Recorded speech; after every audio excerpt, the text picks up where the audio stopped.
नमस्कार दोस्तों, मेरा नाम है हार्दिक दीक्षित और स्वागत करता हूँ आप सभी का मेरी इस छोटी सी दुनिया में, मतलब मेरी इस छोटी सी YouTube चैनल पर, जहाँ मैं हर रोज किसी मोटिवेशनल स्टोरी के साथ किसी मोटिवेशनल टॉपिक पे बात करके लोगों को थोड़ा पॉजिटिव और थोड़ा मोटिवेटेड रखने की छोटी सी कोशिश कर रहा हूँ। तो दोस्तों, अगर आपको मेरे सारे प्रीवियस वीडियोस अच्छे लगे हो तो प्लीज मेरे चैनल को लाइक, शेयर और सब्सक्राइब कीजिए ताकि मैं और लोगों को पॉजिटिव रख सकूँ, थोड़ा और लोगों को मोटिवेट कर सकूँ।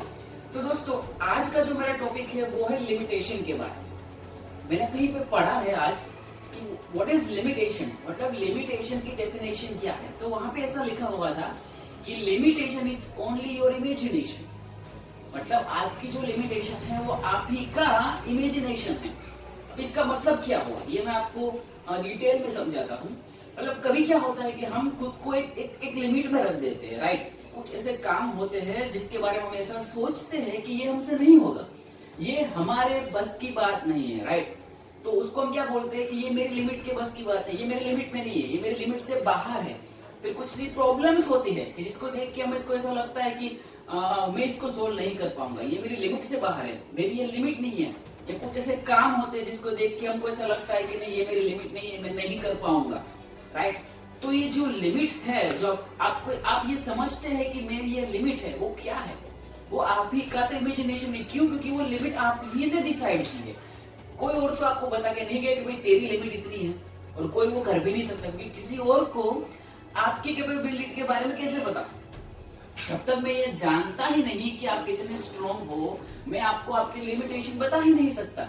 अगर आप 50 केजी वेट उठाने के लिए एलिजिबल हो, और अगर मैं आपको ये बोलता हूँ कि यार तुम्हारी लिमिटेशन तो 30 केजी की है, तो मैं गलत हूँ, तो मुझे प्रूव कर दो कि ये देखो मेरी जो कैपेबिलिटी है 50 केजी की है, राइट। तो मैं आपको आपकी लिमिटेशन नहीं बता सकता, लेकिन वो जो आप अपने लिए लिमिटेशन रखते हो वो आप खुद इमेजिन करके आप खुद क्रिएट कर रहे हो, राइट। अब ये जो पूरा सीन है वो मैं आपको बहुत ही अच्छे एग्जाम्पल के साथ समझाना चाहता हूँ। जो एग्जाम्पल कुछ इस तरह से है कि एक ईगल होता है, राइट। वो ईगल, उसका नेस्ट बहुत ही ऊपर पहाड़ी पे होता है, और वो वहां पे अपने अंडे देता है उस नेस्ट के अंदर, राइट। अब कभी क्या होता है, बहुत जोरों से हवा चलती है और उस पहाड़ी के थोड़े नीचे ही एक आदमी का फार्म हाउस होता है, राइट। तो हवा तेजी से बहने के कारण उसमें से एक एग लुढ़क के नीचे आ जाता है, राइट। अब नीचे वो जहाँ पे गिरता है उसके बाजू में ही वो जो फार्म का ओनर होता है उसने अपने चिकन्स के एग को एक टोकरी में रखा हुआ होता है वहां। तो उसको ये लगता है कि ये चिकन का ही है जो बाहर गिर गया है, तो वो उसको लेके उसमें डाल देता है, राइट। अब वो उन सबको पाल पोस कर बड़ा करता है, मतलब चिकन एग के अंदर से चिकन के बच्चे बाहर आते हैं, फिर वो उनको बड़ा करता है, उनकी केयर करता है, राइट। तो वो जो ईगल का बच्चा है वो चिकन के साथ ही बड़ा होता है, राइट। अब फार्मर को पता है कि ये चिकन नहीं है, ये ईगल है, लेकिन वो उसको इग्नोर करता है क्योंकि उसको अच्छा लगा, वो क्योंकि ईगल था तो उसको पसंद आया, तो उसने उसको यहाँ पे रहने दिया, राइट। अब फिर वो ईगल है, उसको बाकी चिकन से खुद को थोड़ा अलग समझता था, लेकिन सब चिकन ने बोला कि तो हमारे साथ है, तू चिकन है तो हमारे जैसा ही है। तो उसने भी खुद को एक चिकन इमेजिन करना स्टार्ट कर दिया। उनके साथ ही वो बड़ा हुआ, तो उनके जैसे बिहेव करने लगा, उनके जैसे चलने लगा, उनके जैसा खाने लगा, उनके जैसे रहने लगा, राइट। उसकी सारी आदतें जो थी वो चिकन जैसी हो गई, क्योंकि उसने खुद को चिकन इमेजिन कर लिया था, उसने सोच लिया था कि मैं भी चिकन हूँ, राइट।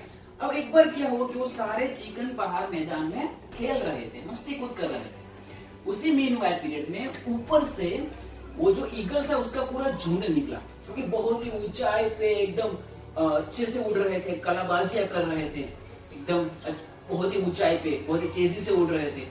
तो ये ईगल का जो बच्चा था उसने वो देखा, तो उसने इन सबसे ये पूछा कि यार ये क्या है। तो उन सब चिकन ने ऐसा बोला कि वो ईगल है, वो बहुत ऊपर तक उड़ सकते हैं, वो कलाबाजियां कर सकते हैं, लेकिन हम नहीं कर सकते क्योंकि हम चिकन से, राइट। तो वो हमारे बस की बात नहीं है, वो चिकन से ऐसा बोलते हैं। तो ईगल को भी ऐसा ही लगता है कि हाँ वो हमारे बस की बात नहीं है, वो ईगल से मैं चिकन हूँ, और वो फिर उन सब चिकन के साथ बिजी हो जाता है। अब इसका मोरल क्या है? इसका मोरल तो यही है कि वो जो ईगल था, ईगल का बच्चा, वो चीज जो बाकी ईगल कर रहे थे वो करने के लिए एलिजिबल था, वो कर सकता था, लेकिन उसने खुद को चिकन इमेजिन कर लिया था। तो उसने खुद ही इमेजिन कर लिया था कि मेरी जो लिमिट है वो ये सब चिकन जैसी है, जो ये कर सकते हैं वही मैं कर सकता हूँ, जो ये नहीं कर सकते वो मैं नहीं कर सकता। That's my limitation. वो उसको किसने बताई थी? वो उसने खुद ने इमेजिन की थी, वो उसने खुद ने एक्सेप्ट की कि जो ये सब कर सकते हैं वही मैं कर सकता हूँ, राइट। तो ये उसका मोरल है। तो हमारी लाइफ में भी कभी ऐसा होता है कि हम खुद ही हमारी लिमिटेशन को इमेजिन कर लेते हैं कि यार ये मुझसे नहीं होगा, या फिर ये मुझसे नहीं होगा। कोई दूसरा व्यक्ति या दूसरा पर्सन आपको आके नहीं बताता कि तुझसे ये नहीं होगा या तुझसे ये नहीं होगा। आप खुद डिसाइड कर रहे हो, राइट। जैसे मैंने आपको एग्जांपल दिया वेट का, आप खुद ही डिसाइड कर रहे हो कि मुझसे ये नहीं होगा, मुझसे ये नहीं होगा, या मुझसे ये नहीं होगा, मेरी ये लिमिटेशन है या फिर मेरी ये लिमिटेशन है। अब जब आप इमेजिन करते हो अपनी लिमिटेशन, तो एक बात याद रखो कि जो इमेजिनेशन है ना वो इनफाइनाइट है, राइट। मैं यहाँ बैठे बैठे सोच सकता हूँ कि मेरे एक हाथ में जंबो जेट है और मेरे एक हाथ में पूरी पृथ्वी है, राइट। बहुत ही वियर्ड लगता है सुनने में, लेकिन मैं इमेजिन कर सकता हूँ। क्यों? क्योंकि इमेजिनेशन की कोई लिमिट नहीं है। मैं अभी ऐसा इमेजिन कर सकता हूँ कि मैं ये जो वीडियो बना रहा हूँ ये मैं मालदीव्स के किसी बीच पे बैठ के बना रहा हूँ, राइट। कर सकता हूँ इमेजिनेशन, क्यों नहीं कर सकता? तो आप जो इमेजिन कर रहे हो, आप इमेजिन करके अपनी जो लिमिटेशन बांध रहे हो उसको आप छोटा क्यों कर रहे हो?